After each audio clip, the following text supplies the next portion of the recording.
যে তোমাদের যে সিনিয়র ভাই আপুরা যারা পরীক্ষা দিয়েছে তাদের কিন্তু 2 লাখ প্লাস স্টুডেন্ট শুধুমাত্র ইংরেজিতেই ফেল করেছে। এবং তোমরা যে কোনো যদি সহজ কোয়ালিটির করে, অনেক সময় তোমাদের প্রশ্নগুলো একটু সহজ টাইপের করে, তখন দেখবা যে আইডিয়াল স্টুডেন্ট আসতে পারে, এরপরে হচ্ছে যে এনভায়রনমেন্ট পলিউশন আসতে পারে, মানে তোমাদের যদি প্রশ্নটা যদি একটু প্যাসেজের মধ্যে কঠিন হয়। কি অবস্থা এইচএসসি 26, তোমরা সবাই কেমন আছো? আশা করি ভালো আছো। আজকে তোমাদের জন্য এইচএসসির ইংরেজি পরীক্ষার শুধুমাত্র প্যারাগ্রাফ যে 10টা মার্কস আমি কিভাবে কমন পেতে পারি এবং এর একটা শিওর শর্ট সাজেশন তোমাদের সামনে নিয়ে এসেছি।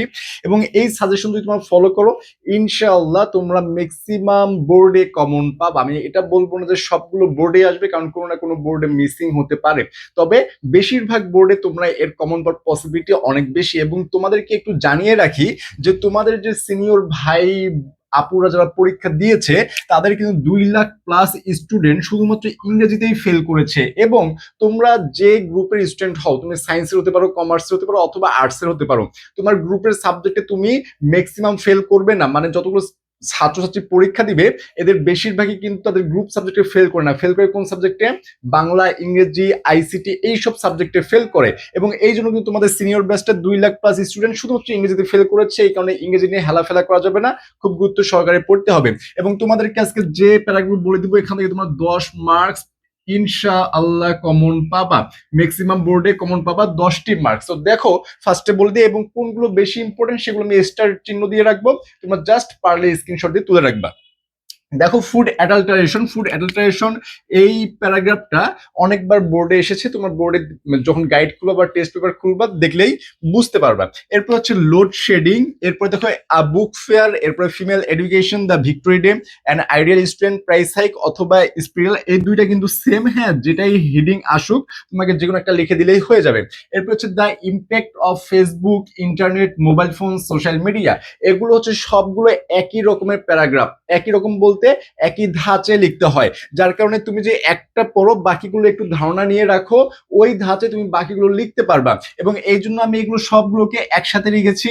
The impact of Facebook, the impact of internet, the impact of mobile phone, social media, মানে হচ্ছে অ্যাবিউজ অ্যান্ড মিস অ্যাবিউজ যেটা আছে, যে ইউজ এন্ড অ্যাবিউজ যেটা আছে সেটা নিয়েও তুমি এখানে লিখতে পারো। ঠিক আছে, সেম ব্যাপারটাই হবে। যার কারণে তুমি যে এখানকার একটা ভালো করে পড়ো এবং বাকিগুলোর দেখে যদি একটু নোটিস রাখো, যে আমি একটু দেখে রাখি যে সোশ্যাল মিডিয়াটা কিরকম হতে পারে, যে বেশি ইউজ করলে ক্ষতি কি, কম ইউজ করলে ক্ষতি মানে কি কি হবে, বা এর ভালো খারাপ দিকগুলো, এগুলো যে একটু দেখে রাখো, এই সবগুলো নিয়ে যে কোনোটা আসলে তুমি ইনশাল্লাহ লিখতে পারবা। এরপর হচ্ছে ট্রি প্লান্টেশন এবং ডিফরেস্টেশন। দেখো, দুইটা ভিন্ন রকম, কারণ হচ্ছে ট্রি প্লান্টেশন গাছ রোপণ করতে এবং ডিফরেস্টেশন হচ্ছে গাছ কাটা, কিন্তু দুইটাই আমাদেরকে পড়তে হবে, যে কোনো একটা বোর্ডে আসতে পারে। ঠিক আছে, এরপর হচ্ছে environment pollution, climate change, vision of a new Bangladesh, এরপর হচ্ছে qualities of a good citizen, and হচ্ছে ফক মিউজিক।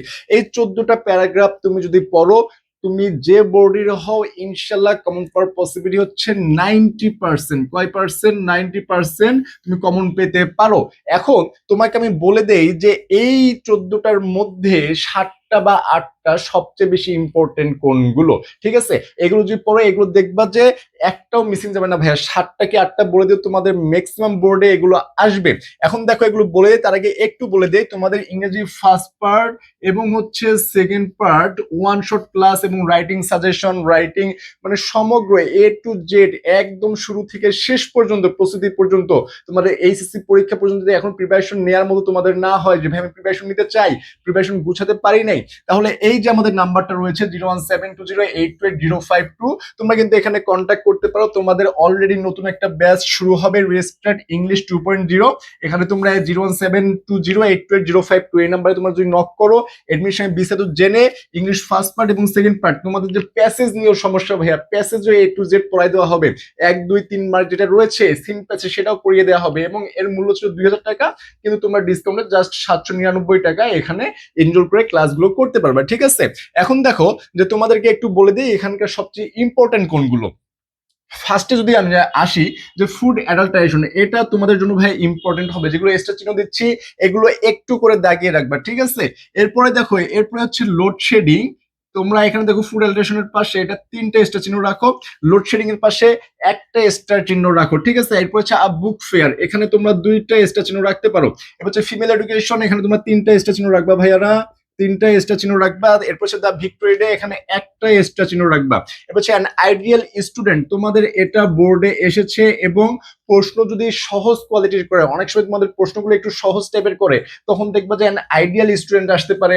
এরপরে হচ্ছে যে এনভায়রনমেন্ট পলিউশন আসতে পারে, মানে তোমাদের যাতে প্রশ্নটা যদি একটু প্যাসেজের মধ্যে কঠিন হয়ে যায় বা আগের পার্টে কঠিন হয়ে যায়, তখন তোমাদের দেখবা যে রিটেন পার্টটা একটু ইজি করে, তখন এই প্যারাগ্রাফগুলো দিয়ে থাকে। এরপর হচ্ছে প্রাইস হাইক, এখানে তোমার 3 স্টার থাকবে, এখানে 3 স্টার থাকবে। এরপর হচ্ছে the impact of Facebook, internet, mobile phone, social media, এখানে জাস্ট 1 স্টার রাখবা, কারণ তুমি এটা দেখে গেলে ভাই পেরে যাবে, এটা তোমাদের জন্য প্যারা হবে না।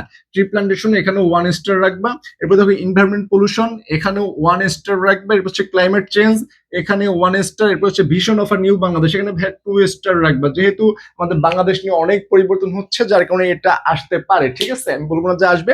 এরপর দেখো qualities of a good citizen, এটা এবং এটা তোমাদের এই দুইটা কিছুটা কাছাকাছি, কিছুটা বলতে qualities of a good citizen, এটা তোমাদের একজন ভালো সিটিজেন হতে চাই তোমাকে কি কি গুণ থাকতে হবে, একটা হচ্ছে vision of a new Bangladesh, মানে দুইটা প্রায় কাছাকাছি যাবে, যার কারণে তুমি দুইটা মিক্সড করে অথবা আলাদা আলাদা করে পড়লেও তুমি কিন্তু যে কোনো একটা আসলে ইনশাআল্লাহ লিখতে পারবা।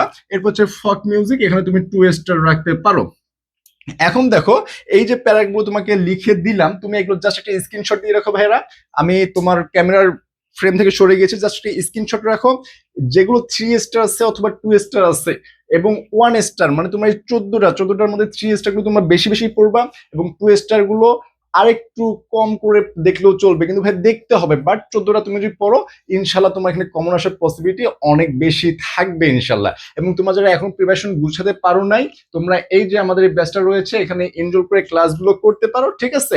এবং তোমাদের প্যারাগ্রাফের পাশাপাশি এরপরে তোমাদের story writing, letter writing, A to Z veg suggestion আসবে ইনশাল্লাহ। তোমরা জাস্ট চ্যানেলটা সাবস্ক্রাইব করে অথবা ফেসবুক দেখলে ফেসবুক পেজটা ফলো দিয়ে রাখো, ইনশাল্লাহ একটার পর একটা ভিডিও আসবে এবং তোমাদের উপকারে এই ভিডিওগুলো আসবে ইনশাল্লাহ। তো আজ এই পর্যন্তই, দেখা হবে নতুন কোনো ভিডিওতে। সবাই সুস্থ থাকো, ভালো থাকো, আসসালামু আলাইকুম।